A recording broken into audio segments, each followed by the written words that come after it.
সায়নী কার সাথে কথা বলছিল। অদিতি লাকির দিক থেকে নজর সরিয়ে সায়নীকে জিজ্ঞেস করে, কি হয়েছে, কাকে এত জ্ঞান দিচ্ছিলি? সায়নীর উত্তর, আরে বলিস না, আমার খুড়তুতো দিদি, আমার থেকে অনেকটাই বড়, লেখাপড়া শেষ, চাকরি করতে চায় না, আবার বিয়েও করবে না।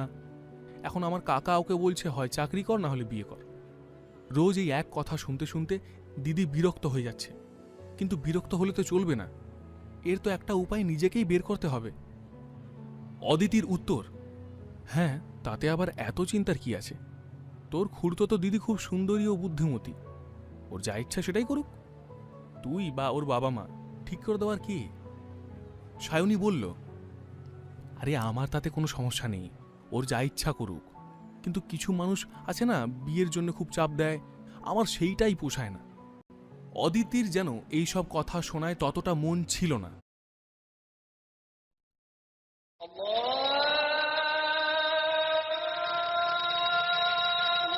যেন কোথাও বাধা হয়ে দাঁড়িয়েছিল। এমনই সময় একটা গাড়ির হর্ন বেজে উঠল এবং একাডেমির সামনে সেই গাড়িটা থামতেই একদল ছেলে মেয়ে গাড়িটাকে ছেঁকে ধরল। গাড়ি থেকে নামলো একটা বডি বিল্ডারের মতো চেহারার ছেলে। তাকে দেখা মাত্রই সায়নী তার উত্তেজনায় কাবু রাখতে পারল না। সে চিৎকার করে বলে উঠল, আরে ঈশান! এই বলেই সায়নী হাত নাড়াতে নাড়াতে গাড়ি থেকে নামা ঈশানের দিকে এগিয়ে যায়। সায়নীর মুখ থেকে ঈশানের নাম শোনা মাত্রই অন্যান্য মেয়েরাও তার দিকে দৌড়ে এগিয়ে যায়। ভূমিকা নামের একটি মেয়ে উত্তেজিত হয়ে বলল, ঈশান! তারপর নিজের জায়গায় দাঁড়িয়ে ঈশানের দিকে হাত নেড়ে দৌড়ে গেল। ঈশানের এক বন্ধু বলে উঠল, আরে ক্যাপ্টেন, এই যে অডি A4, এই গাড়িটা তুই কবে কিনলি? ঈশান একটা কালো রঙের ডার্ক সানগ্লাস পরেছিল। বন্ধুর দিকে একবার তাকিয়ে সে মাথা নাড়াল। ঈশানের আর একটা বন্ধু উত্তর দিল, আরে ভাই, তোর জবে থেকে দুধের দাঁত ভাঙেনি, ঈশান ভাই তখন থেকে গাড়ি চালাচ্ছে। ঈশান, এই গাড়িটার দাম কত নিল রে? সানগ্লাস খুলে ঈশান একটু অহংকারী আর রুক্ষ কণ্ঠে জবাব দিল, এই গাড়িটার খুব একটা বেশি দাম নয়, অনরোড সব মিলিয়ে মাত্র 56 লাখ টাকা পড়েছে। আমি যতদিন কলেজে আছি ততদিন এটা চালাবো, তারপর এর থেকেও ভালো কিছু একটা কিনব। অদিতির মনে প্রশ্নের উদয় হলো। অদিতি লাকির দিকে তাকালো, লাকিও তার দিকে তাকালো। তাদের মনে হলো ওখানে কি চলছে সেটা একবার দেখে আসা উচিত। দুজনেই উঠল আর ঈশানের গাড়ির দিকে এগিয়ে যেতে থাকল। লাকিকে অদিতি জিজ্ঞেস করে, এ আবার কে? একে তো দেখছি একেবারে সেলিব্রিটি ট্রিটমেন্ট দেওয়া হচ্ছে। লাকির উত্তর, এর নাম ঈশান, আমাদের কলেজের বাস্কেটবল টিমের ক্যাপ্টেন, খুব বড়লোকের ছেলে, দুর্দান্ত বাস্কেটবল খেলে। ওর বাবার কোম্পানির যা লেনদেন তা বিক্রমের কোম্পানির চেয়ে অন্তত 10 গুণ বেশি হবে। কৌতূহলী চোখে অদিতি বলে, বাবা, ইজ রিয়েলি রিচ। এদিকে সায়নীও ঈশানের দিকে এগিয়ে গিয়েছে। সেখানে যেতেই খুব মিষ্টি করে সে বলে উঠল, ঈশান, চলো না, তোমার নতুন গাড়িতে আমাদের সবাইকে নিয়ে একটু নিউ টাউন ঘুরতে চলো। ঈশানের মুখে তখন সিগারেট জ্বলছে। সায়নীর দিকে সে একটা কামুক দৃষ্টিতে তাকায়। ঈশান সেরকম ছেলে ছিল না যে মেয়েদের ঘুরিয়ে তাদের বাড়িতে নামিয়ে দেয়, বরং সে তার থেকে বেশি কিছুই আশা করে। সিগারেটে একটা পাফ দিয়ে সায়নীর দিকে ফের একবার তাকিয়ে বলল, আমার কোনো সমস্যা নেই, তবে আমি শুধু তোমাকেই বেড়াতে নিয়ে যেতে পারি, গোটা গোষ্ঠীকে নিয়ে যেতে পারবো না। ঈশানের মুখ থেকে এই কথা শোনার পর সায়নীর মুখটা লজ্জায় আপেলের মতো লাল হয়ে গেল। তার অমন মুখ দেখে ঈশানও হাসতে লাগলো। সে তখন সিগারেটের আর একটা পাফ দিয়ে সায়নীর দিকে তাকিয়ে থাকলো। তারপর তাকে বলল, তাহলে চলো, এখানে দাঁড়িয়ে থেকে আর সময় নষ্ট করে লাভ কি? ঈশানের মুখ থেকে এই কথা শোনা মাত্রই সায়নী আর একবার মিষ্টি হাসি দিল। ঈশান খুব ভালো করেই জানত যে সায়নীকে গাড়িতে চাপিয়ে ঘোরানোর অফার তাকে দিতে হবে না, সায়নী নিজেই সে কথা তাকে বলবে। ঠিক হলো তাই। ঈশান গাড়ির দরজা খুলতেই সায়নী গাড়িতে চেপে বসল। গাড়ির মখমলি সিটে বসার পর তার যেন আলাদাই একটা অনুভূতি হলো। হঠাৎ উঠে বসে পড়ে ঈশানের আর এক বন্ধু। সে আর কেউ নয়, বিক্রম। ঈশানের দিকে তাকিয়ে হেসে সে বলল, ক্যাপ্টেন, তুমি যদি এভাবে একা ড্রাইভে যাও তাহলে আমরা সবাই কি করব? এটা কিন্তু ঠিক না। এখানে বাস্কেটবল টিমও আছে, আবার ড্রামা টিমও আছে। তুমি নতুন গাড়ি কিনেছো, আমাদের সবার পার্টি চাই। আজ আমরা দুটো টিম মিলেই কি একটা বড় সড়ো পার্টি করতে পারি না? বিক্রমের এই কথা শুনে বাকি সব ছেলেরা আর মেয়েরা একত্রে বলতে থাকলো, পার্টি পার্টি পার্টি চাই, পার্টি চাই। ঈশান তখন তার গাড়ির স্টিয়ারিং ধরে বলল, ঠিক আছে, পার্টি হবে। তোরা সবাই ব্লু ক্যামেলে চলে যা, আমি ওদের একটু ঘুরিয়ে নিয়ে আসছি, তারপর তোদের জয়েন করব। সবাই তখন খুশি। বিক্রম প্রচন্ড উত্তেজনায় বলতে থাকলো, ইয়ে! বাকিরাও বিক্রমের এই আনন্দের স্বরে গলা মেলালো। কিন্তু এই গাড়িতে তো এখনো একটা সিট। সায়নী ফাঁকতালে অদিতিকে খুঁজতে থাকে। দেখা মাত্রই সায়নী চিৎকার করে বলে, এই অদিতি, এখানে আয়, আয় গাড়িতে বস। ব্যাপারটাকে খুব একটা ভালো চোখে নিচ্ছিল না ঈশান। সে চাইছিল না এই গাড়িতে আর কেউ যাক। সায়নী সেসবের তোয়াক্কা না করেই আরো উচ্চ স্বরে বলতে থাকলো, আরে আয় আয়, তাড়াতাড়ি গাড়িতে ওঠ। আজ আমরা রাতে সবাই পার্টি করব, ব্লু ক্যামেলে যাব। তুইও আমাদের সাথে চল, আয়, দেরি হয়ে যাচ্ছে, এখনই গাড়িতে ওঠ। অদিতি তার উত্তরে বলে, দাঁড়া, আসছি, লাকিকেও ডাকি। এই ভিড়ের মধ্যে অদিতি লাকিকে দেখতে পাচ্ছিল না। সায়নী বলল, আরে বলছিসটা কি? ওই ভিখারিটা যাবে আমাদের সাথে ডিনার করতে, পার্টি করতে। তোর কোনো আইডিয়া আছে কত খরচ হতে পারে? ওই টাকা দিতে গিয়ে ওর অবস্থা খারাপ হয়ে যাবে। পাশ থেকে আর একটা মেয়ে বলল, যে জায়গায় আজকে আমরা পার্টি করতে যাব, লাকি কেন, তার 14 গোষ্ঠীও ওরকম জায়গা জীবনে দেখেনি। সায়নী ফের একটা বিরক্তি আর অপমানের সুরে বলল, আরে ওর জামা কাপড় দেখেছিস?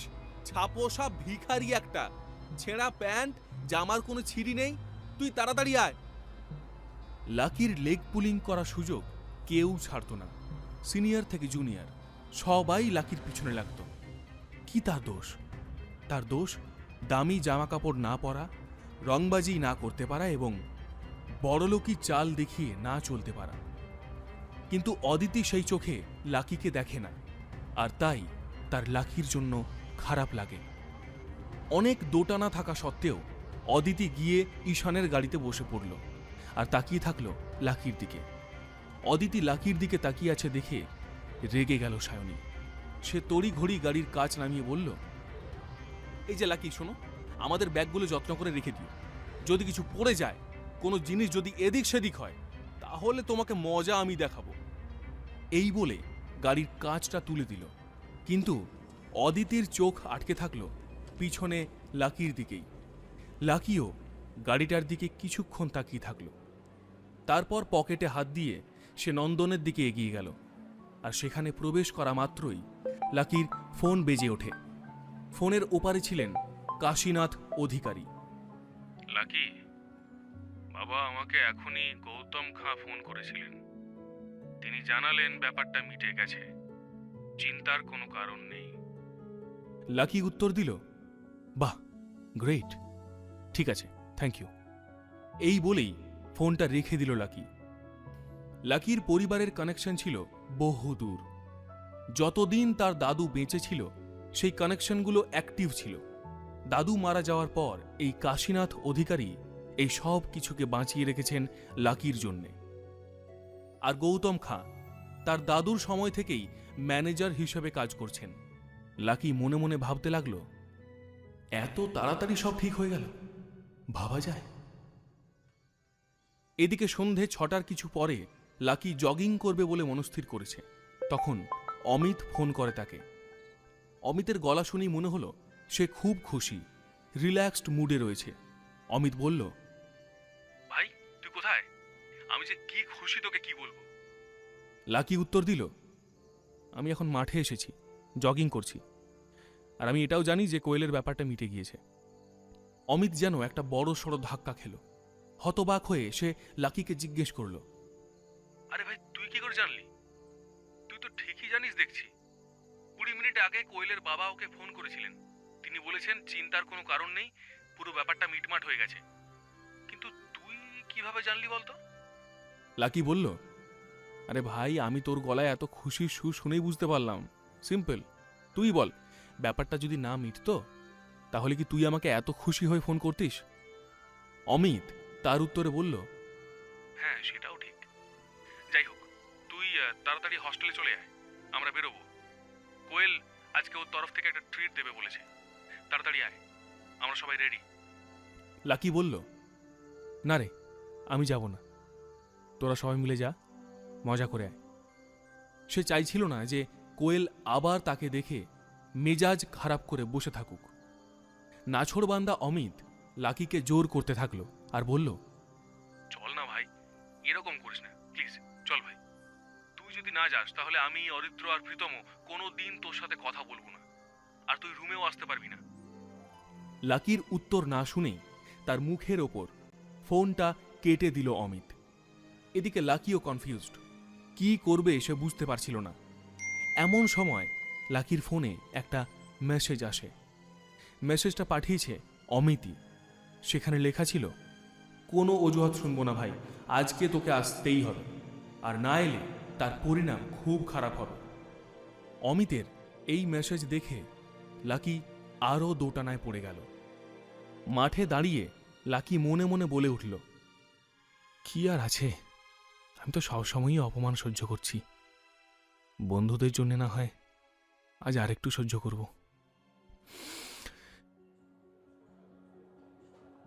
এদিকে শহরের এক নামী রেস্তোরাঁয় কোয়েল তার বন্ধুদের সঙ্গে খোশ মেজাজে বসে আছে। এই টেবিলে 10 জন তার সঙ্গে বসেছিল। দিশা, মানসী, রোশনি ছাড়াও কোয়েলের অন্যান্য বন্ধুরা সেখানে এসেছিল অমিত, অরিত্র আর প্রীতম। আবার কোয়েলের ঠিক পাশেই বসেছিল তার আর এক স্কুল ফ্রেন্ড তন্ময়। লাকি সেখানে পৌঁছায়। সে প্রবেশ করার সঙ্গে সঙ্গেই তার চোখে কোয়েলের মুখটা জল করে উঠল। কোয়েল তার বন্ধুদের সঙ্গে কথা বলতে, হাসি ঠাট্টা করতে ব্যস্ত ছিল। হঠাৎ তারও নজর যায় লাকির দিকে, আর লাকিকে দেখা মাত্রই ব্যাপক রেগে যায় কোয়েল। লাকি তাদের টেবিলে পৌঁছাতেই কোয়েল খুব খারাপভাবে বলে উঠল, তোমাকে এখানে কে ডেকেছে? আমি তো তোমাকে এখানে আসতে বলিনি। কোয়েলের মুখ থেকে এই কথা শুনে লাকিও রেগে গেল।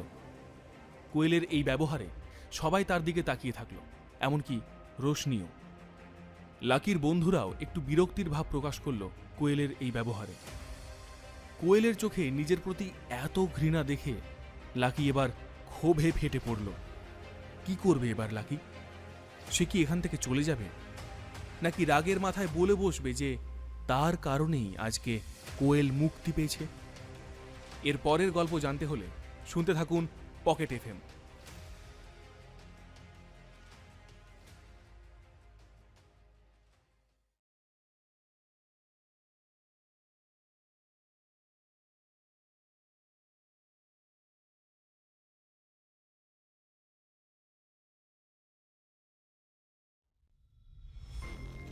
পর্ব 12, রহস্যের জট।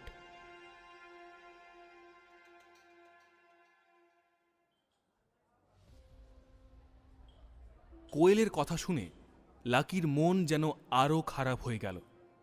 সে তার ক্ষোভ প্রকাশ করতে যাবে, কিন্তু হঠাৎ কোয়েল লাকিকে বলে উঠল, চলো, আজ আমার মন মেজাজ ভালো আছে, ফালতু কথা কাটাকাটি করে মন খারাপ করতে চাই না।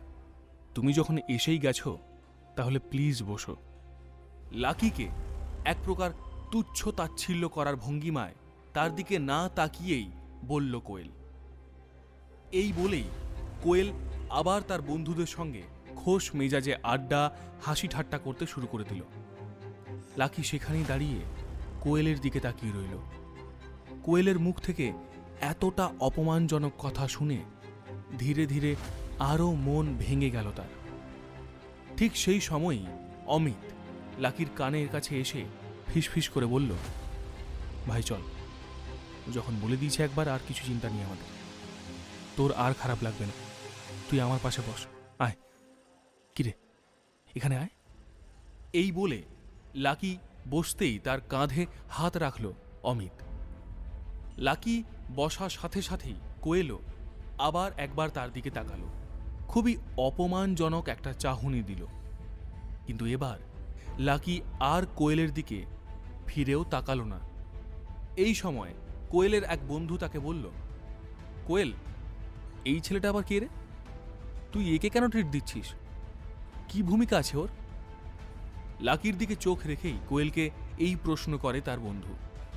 লাকি সম্পর্কে যারা জানতো না, তারা ওর পোশাক দেখেই একটা ধারণা তৈরি করে নিল। কিছুতেই তারা মেলাতে পারছিল না কোয়েলের পার্টিতে এই ভিখারিটা কি করছে। কোয়েল যখন দেখল লাকিকে নিয়ে সবার মনে এত কৌতূহল, তখন সে বলল, ইনি খুব আশ্চর্যজনক একজন মানুষ। এনার থেকে বড় বিস্ময় হয়তো গোটা কলকাতাতে আর কোথাও দেখতে পাবি না। গতকাল সকালে তিনি একটি ব্যাংকে গিয়েছিলেন। শুনবি কোন ব্যাংক? নিউ সিটি ব্যাংক, যেখানে বড় বড় লোকেরাও ঠাঁই পায় না। তো এনার সঙ্গে আমার সেখানেই পরিচয় হয়। নিউ সিটি ব্যাংকের নাম শোনার পরই কোয়েলের বন্ধুরা হাঁ করে তাকিয়ে থাকে। লাকির চেহারা আর পোশাক দেখে ওরা কেউ ভাবতেও পারেনি যে এও নিউ সিটি ব্যাংকে যেতে পারে। কেউ কিছু বলার আগেই কোয়েল আরও বলল, আর সেখানে যাওয়ার পরেই ম্যানেজারকে বলছে টাকা তুলতে এসেছে।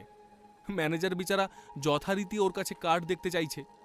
তখন এই মহাপুরুষ বলছেন, ওনার কাছে তো কোনো কার্ড নেই। কিরকম ইডিয়েট ভাব, কার্ড নেই তো এসেছিস কেন?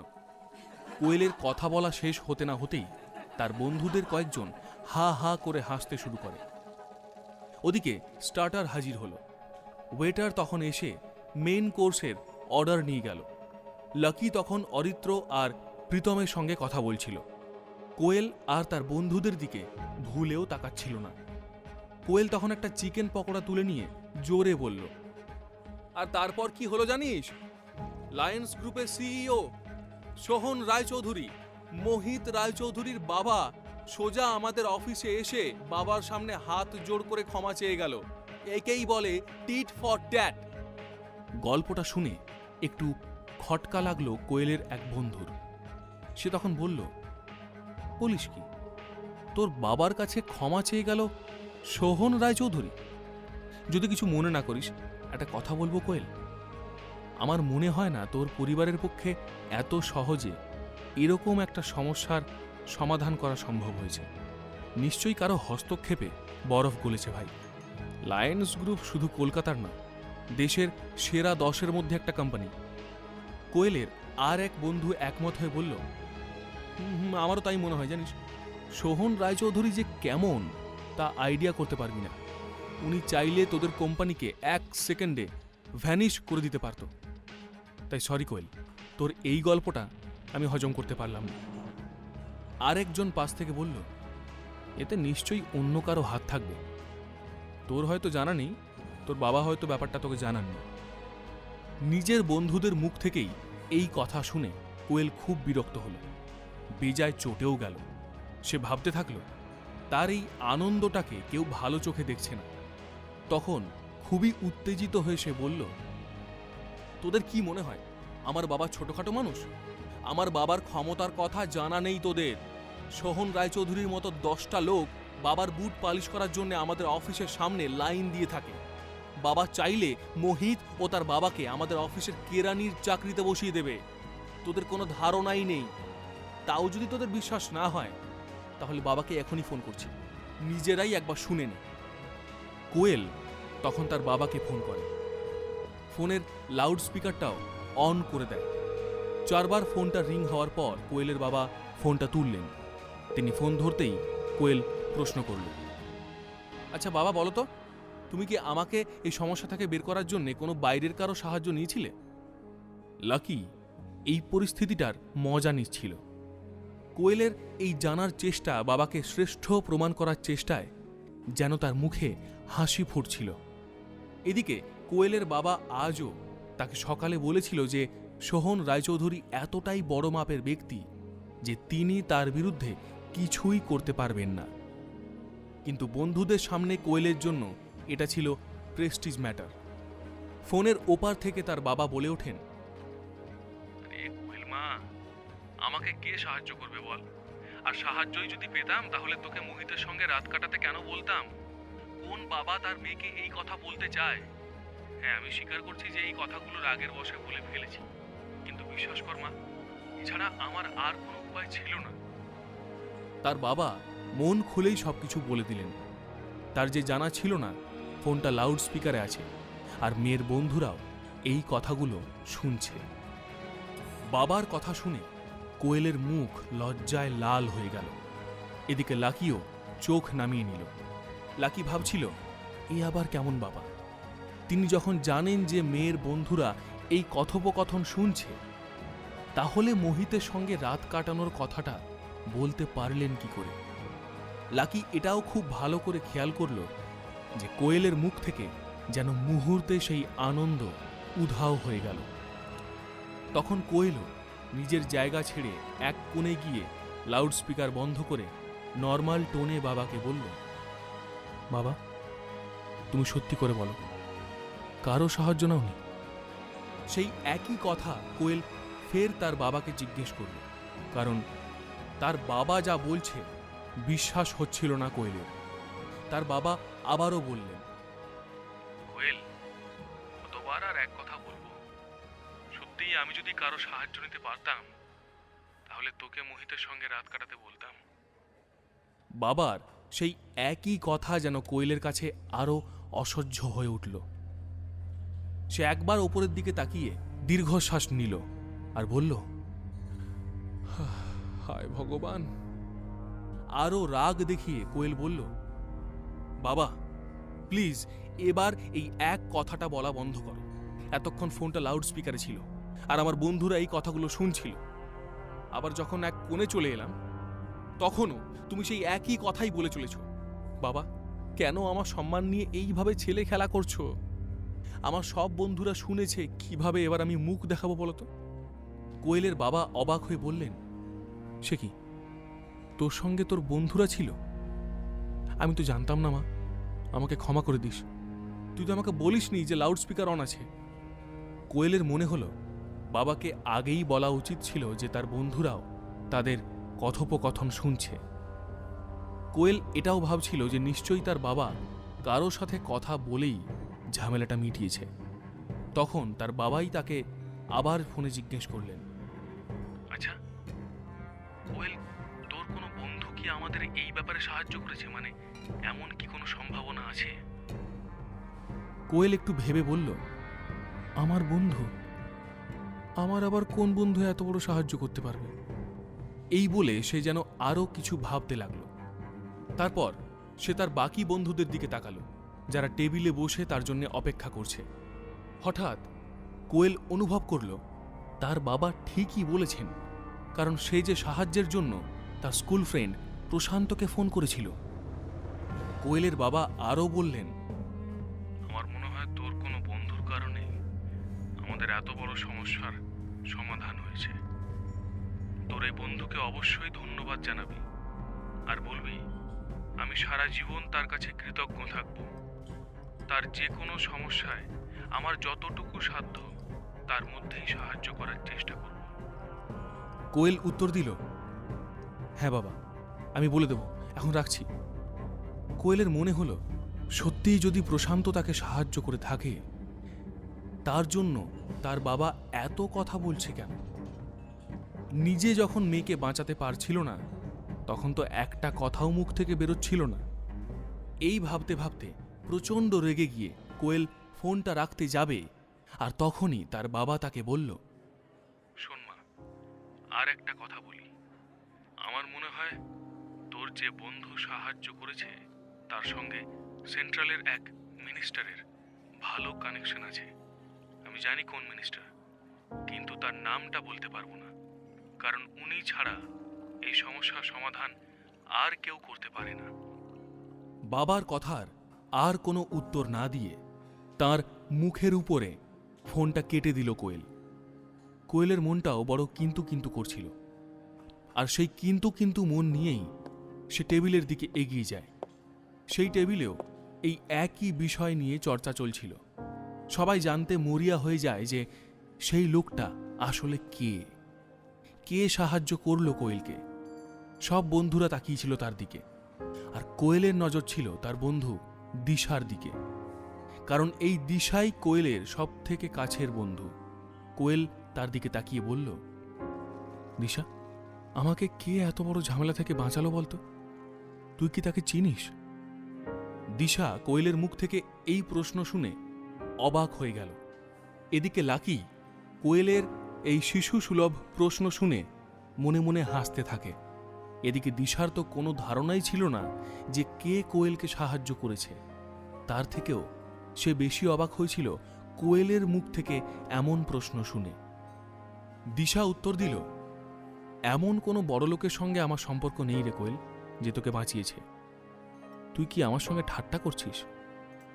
আমাকে দেখে তোর ওরম মনে হয়?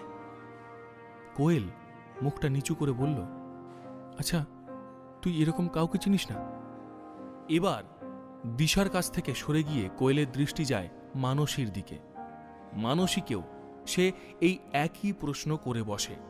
তার উত্তরে মানসী বলে, আরে নানা কোয়েল, তুই কি বলছিস? আমি স্বপ্নেও ভাবতে পারি না যে তোকে এরকম একটা সমস্যা থেকে বাঁচাতে পারবো। তবে হ্যাঁ, চেষ্টা আমি অনেক করেছি। সেদিন রাতে অনেককেই ফোন করেছিলাম, কেউ যদি এই ঝামেলা থেকে তোকে উদ্ধার করতে পারে এটা ভেবে। কিন্তু কল করার আগেই জানতাম এদের সাথে কথা বলে খুব একটা কিছু লাভ হবে না। কোয়েল যেন আবার আশাহত হলো। তারপর সেই একই প্রশ্ন আবার রোশনিকেও করল, তাহলে রোশনি তুই? রোশনির উত্তর, তোর কি মাথা টাথা খারাপ হয়ে গেছে নাকি? আমার পরিবারের লোকজন পাড়ার কাউন্সিলরের সাথে কথা বলতে পারে না, তারা আবার নাকি সোহন রায়চৌধুরীর সঙ্গে কথা বলবে। কোয়েল ভাবছে তাহলে কে? তখনই তার নজর গেল অমিতের দিকে। কোয়েল বলল, অমিত, তুমি কি তাহলে আমাকে এই বিপদ থেকে মুক্ত করেছ? সে আর কিছু বলার আগেই অমিত কথা না বাড়িয়ে সোজা মাথা নেড়ে দিল। এক এক করে পাস হতে থাকল। কোয়েল তারপর অরিত্রর দিকে তাকালো। অরিত্র বলল, দেখো, এই কাজটা আমি বা প্রীতম আমরা কেউই করিনি। আমরা না আজ এত স্পর্ধা দেখানোর কথা ভাবতে পারি, আর না আগামী 100 বছরেও তা দেখাতে পারব। রইল বাকি এক। হ্যাঁ, শুধু আর লাকি বাকি ছিল। কোয়েল লাকির দিকে তাকিয়েও ছিল, কিন্তু তাকে প্রশ্ন করবে কিনা সে বিষয়ে দ্বিধাগ্রস্ত ছিল সে। এদিকে লাকিও কোয়েলের দৃষ্টি এড়িয়ে নিজের খাবারে মন দিয়েছিল। কোয়েলের প্রশ্নের উত্তরও সে দিতে চাইত না। কোয়েল কি তাহলে লাকিকেও এই একই প্রশ্ন করবে? লাকি কি তা সঠিক উত্তর দেবে, নাকি অন্য কেউ এসে ক্রেডিট নিয়ে চলে যাবে? এর পরের গল্প জানতে হলে শুনতে থাকুন পকেট এফএম।